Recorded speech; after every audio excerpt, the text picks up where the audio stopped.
Hi guys, so in this quick video, I'll introduce you to e-commerce SEO strategies and how you can rank your online store on Google more effectively.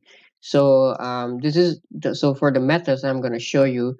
I'm not really going to dive into every aspects of the process, but there are generally like five process here because each of the process itself requires a full video or full explanations, which obviously is beyond the scope of this video. But I'm going to let you know step like a general overview of the strategies, right? So for the strategies, I've used this for many of my e-commerce SEO clients as well as other SEO clients in general. But as for example, this is a case studies where I have written on my website for this, e-commerce Shopify SEO clients in a very competitive space, going against big sellers like Amazon's and Macy's, all these giant websites in the apparel niche, means in the clothing space, and I was able to help increase his revenues. As you can see, revenue up by like almost 45-50%.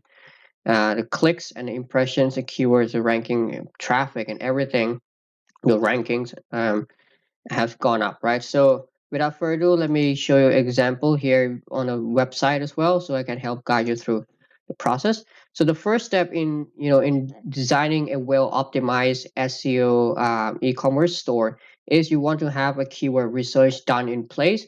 So what I mean by keyword research here is first step is you would want to find some keywords, right? Group of keywords that you'll be targeting for your e-commerce store, right? So this could be keywords related to your products or related to your product categories.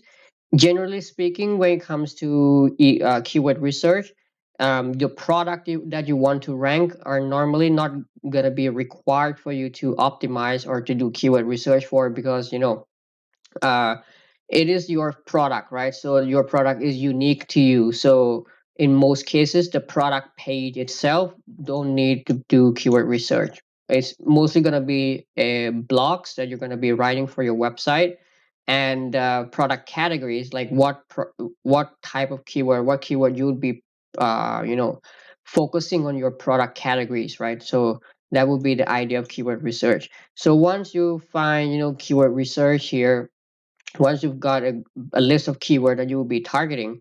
And by the way, for keyword research, you can use any other techniques available, such as looking at your competitors, finding, using all the SEO tools available. Like I said, I'm not going to do it into deeper details for each step, but just so you know that the first step, you need to have a list of keywords ready, or at least partial list of keywords ready for your website. And why is it necessary? Because in the second step, once you have your keywords ready, we're going to start designing the architecture to plan your site architecture.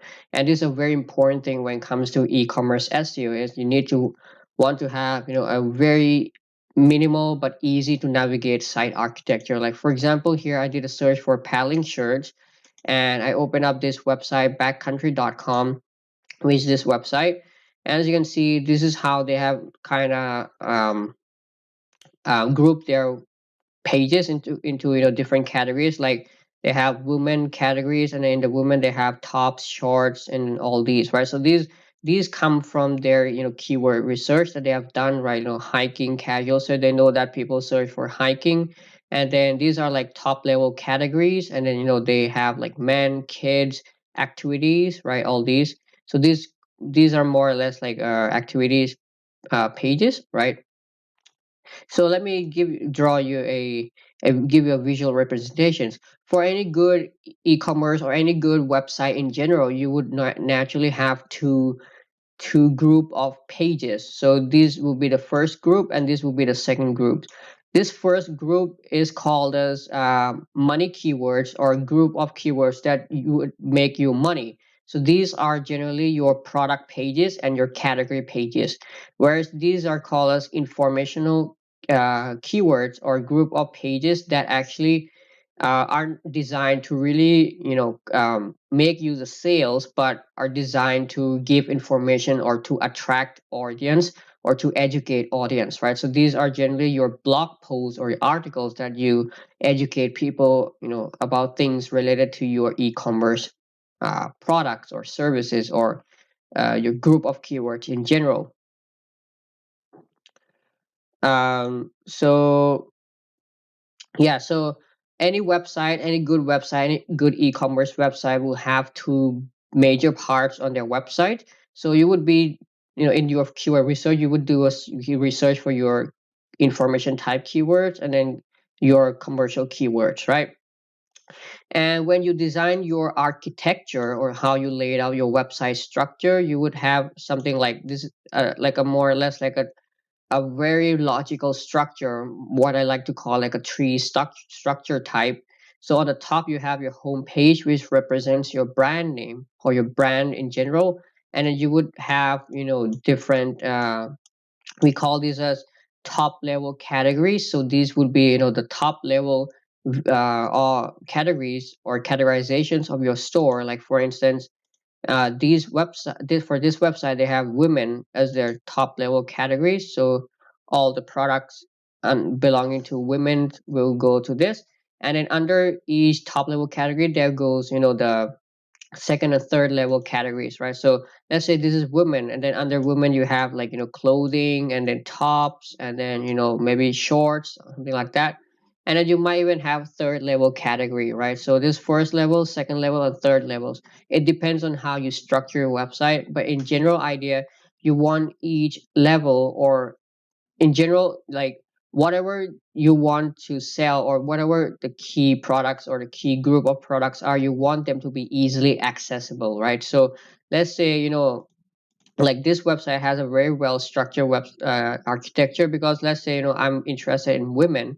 I can go and, easily navigate through, let's say in clothing, I can check out tops, shorts, and all of these are easily accessible within the navigation area, right? Like I'm not like it's not necessary for you to have this type of what we call like a mega menu to have everything listed in one place, but it's a good idea, that you give it as they make it as easy as possible for users to navigate through different sections, right? Through the either it's the menu navigation, or maybe you have in a footer, right? And then on the left hand side, obviously you're gonna have these, we call it like product filters. So you can also add, maybe subcategories under each of the main category as well. Like under paddle, you may have, men's paddling, and then women's paddling, just to link up everything together, make everything easy for users to navigate, right? So making sure that your site architecture is properly planned based on your keywords. So once you have your keywords, you're going to start grouping them into different area, different sections, divide them into two main parts, like the commercial part, or the money keyword part, and then the informational part, right? And another thing to keep in mind when it comes to e-commerce SEO is the URL structure. So the way you structure URL is, it should be easy to navigate. Like you may have like, something like maybe, men's forward slash paddling clothing. So you can have something like we call this as like sub directories, like, different level or tree structure. Or you can also go directly, like, skipping all of these structures and go directly with the keyword in the URL as well. That's also fine.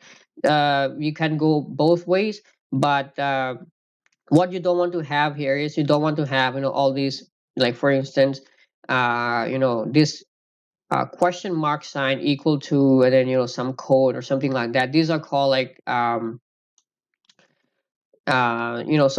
these type of URLs, you don't want them in the URL, right? In this in the URL structure, you can have them, like for instance, you can have them in the filter. So when you click, it filters out something, but then you need to make sure, that the canonicalized version or the important version of that URL should be tied back to the main URL, right? So not this one. Again, like I said, I'm not going to get into details of, the different part of things, but this is how you would generally go with the site structure. Now, third, the on-page process. So once you have a well-structured website, when you laid out everything, you want to start optimizing your pages for the on-page SEO. So when it comes to e-commerce SEO, there, like I said, most of the uh, your product page isn't going to be the one that are going to rank in most cases. It's going to be your category pages, right? That's going to rank in most cases. So when it comes to your category pages, you want to make sure that you have your main keyword in the h1, in the title tag, and if possible add a little bit of text, somewhere on the page as well, maybe at the top or at the bottom. So you give Google some more keywords for the machine or algorithms to understand, right? Now, when it comes to the product itself, like I said, it's not really important. But when you go into each of the product, just make sure that the product, it has the H1, has some descriptions, right? Some rich descriptions, some images, and some like something like this, top specs, and everything listed in full details, right? And then it's possible that you get some traffic to your product pages, because if someone does a very specific search for a product, then there's a chance that your product might show up. But in most cases, it's going to be your category pages. So when it comes to on page SEO for e-commerce, it's not going to be as complicated as, let's say, affiliate type website or local type website. It's going to be much more easier, because most of the focus when it comes to e-commerce SEO is going to be on the site architecture and the link building, as well as the brand building, which is going to be the next step. So the fourth step, once you have optimized your on page, then you're gonna next start off with your link building campaign, right? So backlinks is any external links or any external citation from other website pointing to your website.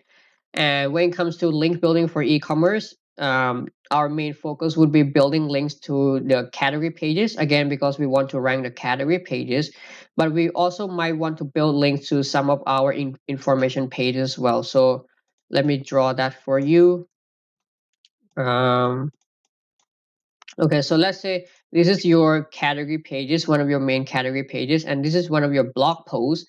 So you can build some links to some of your blog posts, and then your blog post can link directly to your category page. So this will help transfer the link juice to the category page as well, instead of just building links directly to the category page. Because uh, when you build links, people are more generally more inclined to link to information type content rather than commercial type content. So you can leverage your informational type content for link building as well. So this is also one of the reasons why every good website out there, or every good e-commerce website out there, in order for them to be successful in SEO, they need to have both the commercial as well as informational type or group of content, right? So you can use informational type content to leverage your link building strategies. Again, there are many ways you can build links. You can use techniques like guest posting, link insertion, all this, which is obviously requires more explanation on its own. And lastly is brand building. So once you have a very well structured website, you have done your on page, you have started link building.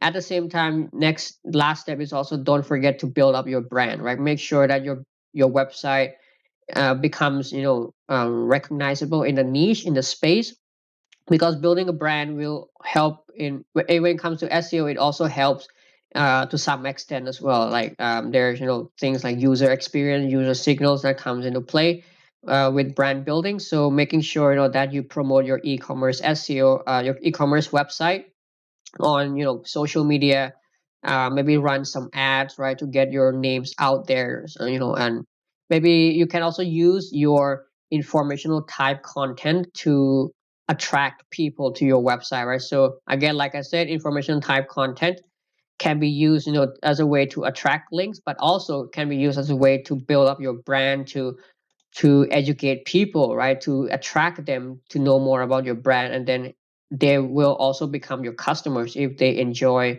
reading about your content and stuff like that. So this is a very 30,000 foot view of the e-commerce SEO strategies that you can follow, and it's not that complicated.